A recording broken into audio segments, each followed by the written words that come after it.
স্ত্রীও পছন্দ করে। বলেন তো, স্বামীর সাথে তার মা বাবা থাকবে, এটা স্বামী পছন্দ করে না? বলেন বলেন। এখানে একটা স্বামী দেখাতে পারবেন যারা বলে যে মা বাবা জাহান্নামে যাক? প্রত্যেকটা স্বামীর মনে এই আকাঙ্ক্ষা, আমি গরিব হই ধনী হই, আমি খেয়ে থাকি না খেয়ে থাকি, আমার মা বাবা আমার সাথে থাকবে।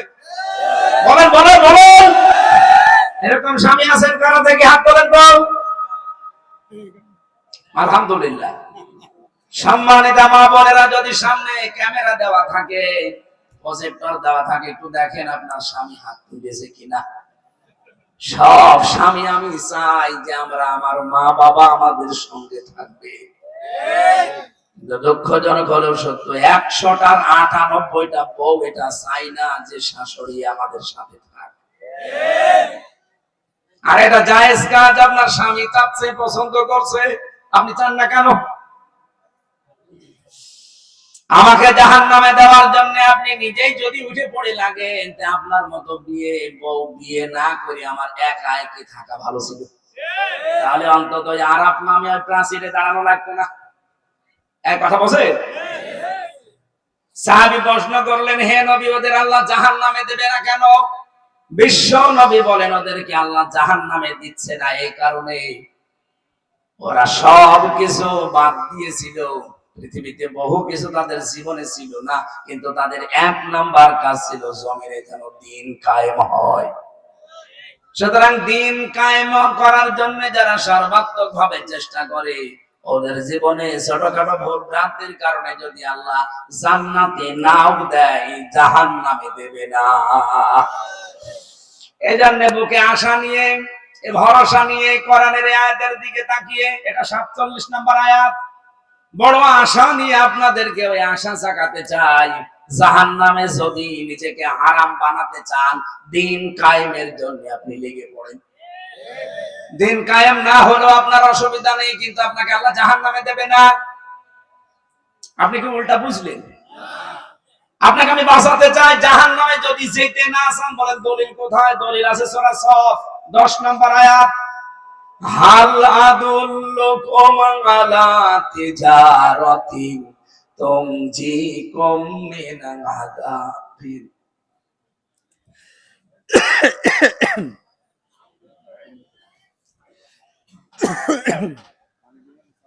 ভালো, এটা ভালো।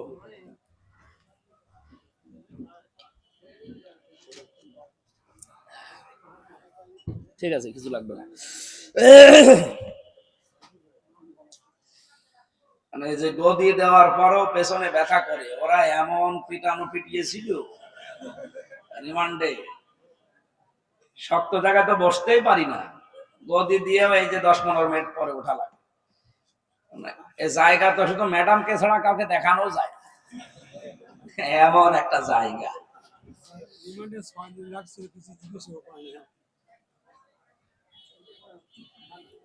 এই জন্য বসে থাকা খুব কঠিন হয়ে যায় একাধারে।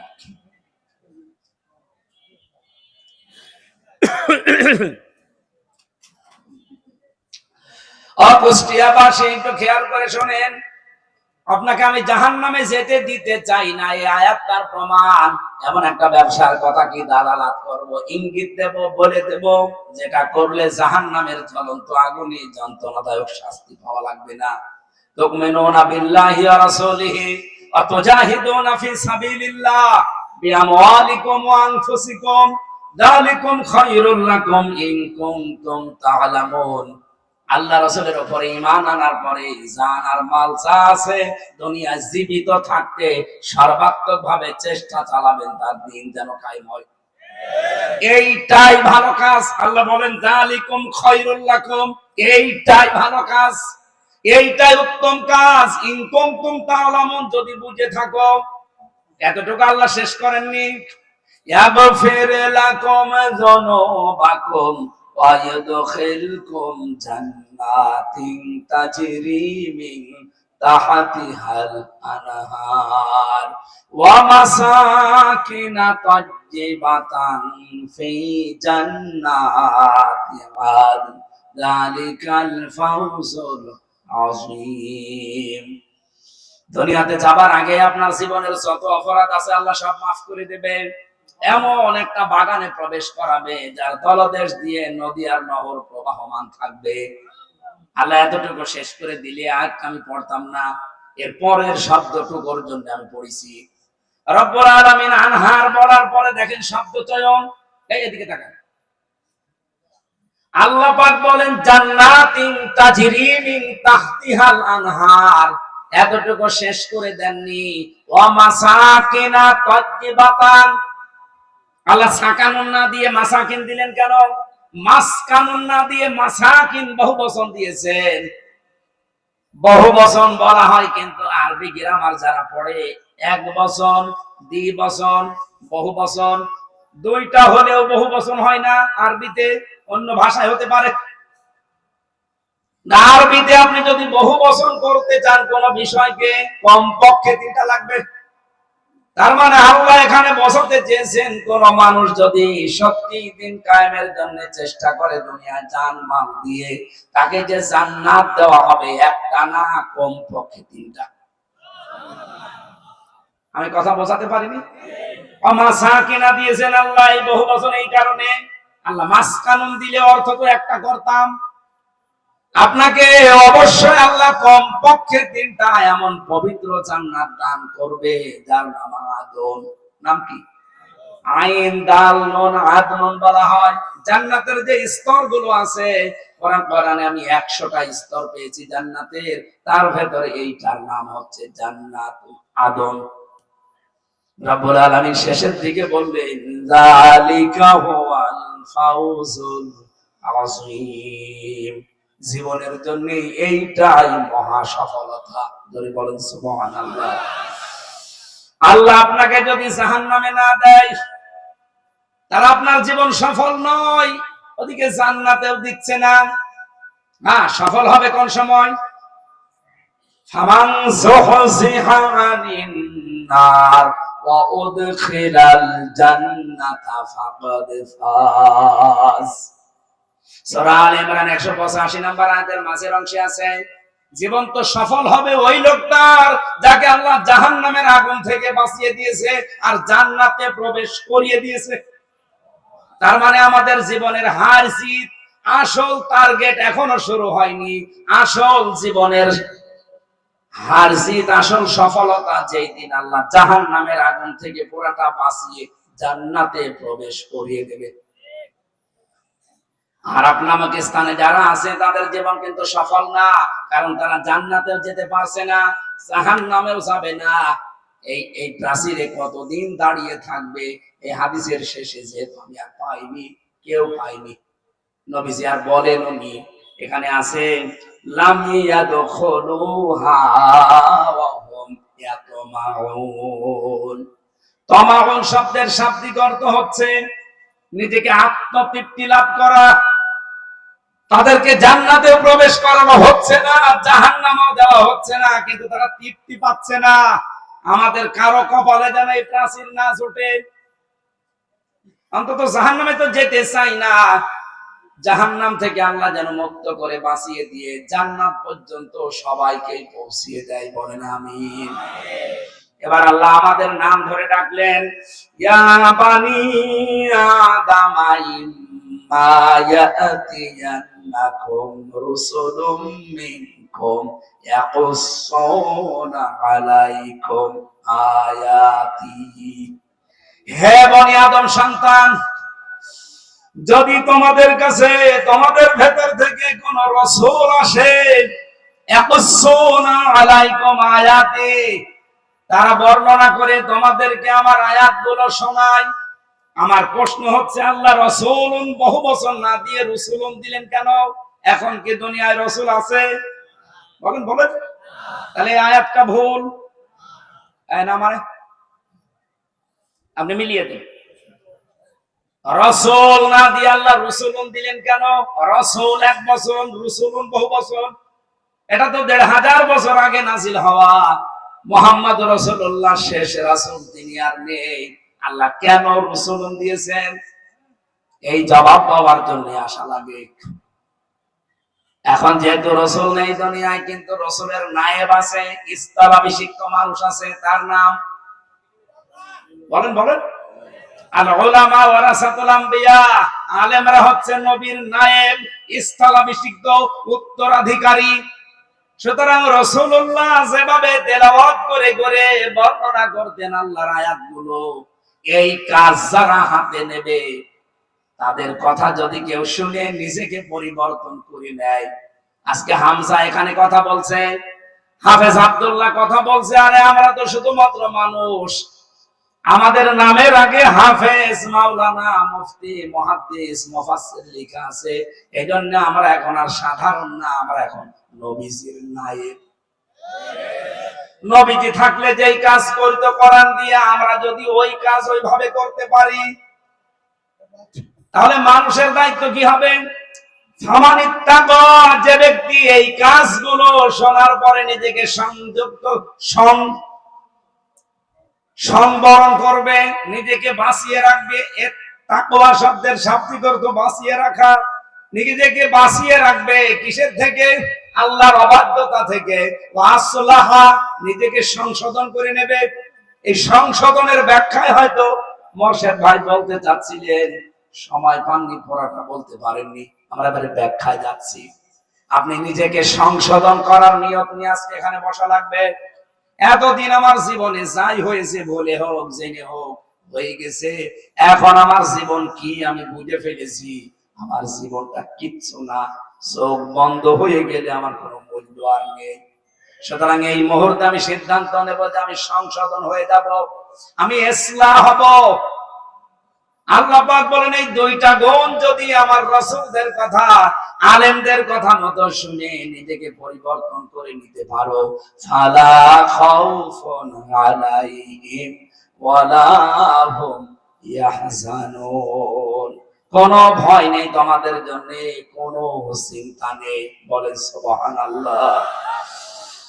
পক্ষান্তরে সিস্টেম অপর পৃষ্ঠায় দেখুন, আল্লাযীনা কাযযাবু বিআয়াতিনা, যারা আল্লাহর এই আয়াতগুলো শোনার পরে মিথ্যা প্রতিপন্ন করবে, মিথ্যা মনে হবে তাদের কাছে, না এরকম কথা বলেই থাকে। ও আব্দুল্লাহ 50 বছর এরকম কথা বলছে। ওয়াস্তাকবারু আনহা, কোরআনের ব্যাখ্যা শোনার পরে যে মানুষগুলো অহংকার করে তার থেকে মুখ ফিরিয়ে চলে যাবে, উলাইকা আসহাবুন নার, এরা জাহান্নামের অধিবাসী। হুম ফিহা খালিদুন, চিরদিন এই অহংকারের কারণে জাহান্নামে থাকবে। এরকম অহংকারী মানুষ বাংলাদেশে নেই, হাতে পায়ে ধরতে শুধু বাকি আছে, তাছাড়া আর বাকি আছে কি বলেন? এত করে বিভিন্ন কায়দা কৌশল করে উদাহরণ দিয়ে দিয়ে বোঝানো হয়, এরপরে ওই কুকুরের লেজের মতো যা ছিল তাই। সুলাইমান নবী একবার জিনদেরকে বলেছিলেন যে একটা মসজিদ বানাও। মসজিদ ওরা ঝকমক করে বানিয়েছে, বিউটিফাই করে বানিয়ে আবার ভাঙ্গা আরম্ভ করেছে। সুলাইমান নবী এসে বলছে, মসজিদ কই? বলছে, বানিয়েছিলাম আবার ভেঙে ফেললাম। কেন? আপনি তো বলেননি যে মসজিদ করার পরে কি করা লাগবে। মসজিদ বানানোর পরে চিন্তা করলাম কাজ তো নেই, কি করি, ভেঙে ফেলি। সুলাইমান নবী বলে, ঠিক আছে এটা কাজ দেই, মসজিদ বানানো শেষ করো, আর এরপরে একটা কুকুরের লেজ সোজা করো, আমি যতদিন না আসি। মসজিদ বানানো হয়ে গেছে, একটা কুকুর নিয়ে এসে লেজ টানে, সোজা হয়, ছেড়ে দেয়, কাছে যায়। কি গো, এভাবে হবে না, তেল নিয়ে আয়, মোবাইল নিয়ে আয়, তেল মোবাইল নিয়ে টানে, লম্বা হয়, ছেড়ে দেয়, কাছে যায়। এটি কুকুর না কলেরা? এভাবে হবে না, বাঁশ নিয়ে আয়, জায়গা মতো বাঁশ দে, টাইট করে বেঁধে রাখ। 7 দিন একাধারে বাঁশ দিয়ে বেঁধে রেখেছে, ওর লেজ যেই খুলে দিয়েছে আবার যাচ্ছে তাই। সুলাইমান নবী এসে দেখছে ওরা টানা টানিতে ব্যস্ত। কি গো, কি হুজুর, কি কুকুর এত টানি লম্বা হয়, মনে হয় যে হ্যাঁ ভালো হয়ে গেছে, যেই ছেড়ে দেয় আবার কাছে যায়। আমার তো মনে হচ্ছে 54 বছরে দেশের দায়িত্বে যারা ছিল অধিকাংশ চরিত্র এই কুকুরের লেজের মতো। বহু কায়দায় আমরা তাদেরকে কাটুকুটু দিয়েছি, টানাটানি করেছি, মানববন্ধন করে, সংবাদ সম্মেলন করে। কত মিছিল মিটিং করে কত রকমের কত কথা বলে বলেছি ভাই থামেন না, মনে হয় যে ভালো হয়ে গেল, যেই ছেড়ে দেয় কি বলি বোঝেন তো নাকি আন্দাজে অনেক মানুষ মতো হাসতেছেন। আমাদের বহু মানুষের চরিত্র এখন হয়েছে গোপরের এই লেজের মতো। না, আমরা এভাবে আর থাকতে চাই না। যারা অহংকার করে মুখ ফিরিয়ে চলে যাবেন, আল্লাহর কসম আপনি জাহান্নামী, এ ফতোয়া আমার আল্লাহ নিজে দিয়েছেন। এরপরের অংশটা আর একটু কঠিন। ফামান আসলামু মিম্মান ইফতারা আলাল্লাহি কাযিবান আও কাযযাবা বিআয়াতি। রব্বুল আলামিন বলেন, বহু মানুষ এই দুনিয়ায় এমন আছে যারা আমি আল্লাহর কাছে সব চাইতে বড় জালেম। আল্লাহ কিন্তু ইসমে তাফসীল দিয়েছেন, ছোট জালেম না বড় জালেম।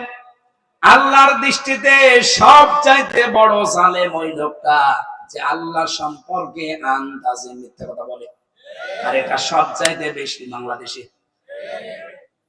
আমি নিচে নামতে পারলাম না, দুঃখিত। আও কাযযাবা বিআয়াতি, অথবা তার আয়াত সম্পর্কে এমন কথা বলে যেটা কোরআনের সাথে আল্লাহর আয়াতের সাথে মিল নেই। উলাইকা ইয়ানালুহুম নাসীবুহুম মিনাল কিতাব হাত্তা ইযা জাতুহুম রুসুলুনা ইয়াতাওয়াফাউনাহুম। অবশ্যই এদের কাছে কিতাব থেকে নির্ধারিত অংশ পৌঁছে যাবে। আমি খুব তাড়াতাড়ি করছি, 11টা পর্যন্ত সময় নিয়েছিলাম, হয়ে গেছে। এই জন্য হঠাৎ করে যখন তাদের সামনে মৃত্যুর ফেরেশতারা চলে আসবে, তারা এসে জিজ্ঞাসা করবে, আইনা কোথায় মা কুনতুম তাদউনা মিন দুনিল্লাহ, আল্লাহকে বাদ দিয়ে, আল্লাহর বিধান বাদ দিয়ে যাদের পেছনে ছোটাছুটি করতে, দৌড়াদৌড়ি করতে, কোথায় তারা, তাদেরকে ডাকো। তারা সবাই মিলে জবাব দেবে, ক্বালু দাল্লু আন্না, তারা আজ আমাদের থেকে উধাও হয়ে গেছে। এই আয়াতটাতে কত বাস্তব, তার বাংলা বাস্তব প্রমাণ মিয়া রফিকুল ইসলাম, ব্যারিস্টার মিয়া রফিকুল ইসলাম। আপনি তাকান তার দিকে, বিএনপির মন্ত্রী ছিল, স্থায়ী কমিটির সদস্য ছিল, অথচ লোকটা আজকে বয়সের ভারে নিয়ে পড়েছে, পড়ে আছে। তার স্ত্রী তাকে ছেড়ে চলে গেছে আল্লাহর কাছে, ছেলে মেয়েগুলো ছেড়ে দিয়েছে। তার কাছে দলীয় একটা লোকও চায় না, দেখাও করে না। কাজের মহিলা নিয়ে পড়ে আছে বছরের পর বছর হাসপাতালে। আল্লাহ বলেন, ক্বালু দাল্লু আন্না, মরণের সময় যখন এসে ফেরেশতারা তাদেরকে আঁকড়িয়ে ধরবে, এই সময় বলবে, কই তারা যাদেরকে আল্লাহর বিধানের উপরে,